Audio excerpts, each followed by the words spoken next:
Antes de comenzar su misión grande, Jesús vai 40 días en el desierto, solo, sin comida, sin comodidad, pero Paquico él es aquí, 40 días.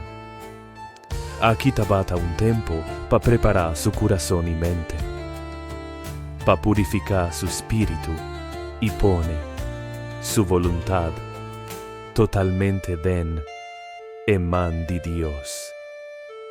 Después de su bautismo, Espíritu Santo iba Jesús en el desierto, tabata en el momento más débil de su cuerpo humano, pero también a su momento más fuerte espiritualmente.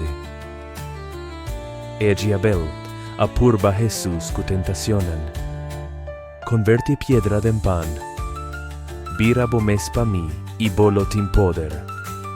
Pero Jesús a mantiene firme, tasquirbi, no, bolo tenta Señor bo Dios. Después de 40 días, Jesús a sale victorioso.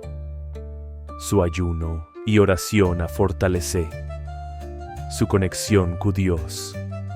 Es aquí tabata el comienzo de su misión para liberarnos. 40 días que muéstranos que nos también Meister busca Dios, dennos momento más difícil. Pa sobra na debilidad nos haya fortaleza den Dios. 40 días después de su resurrección, Jesús a subir a cielo, su misión a ser cumplida, pero su mensaje de amor y sacrificio ta viva ainda.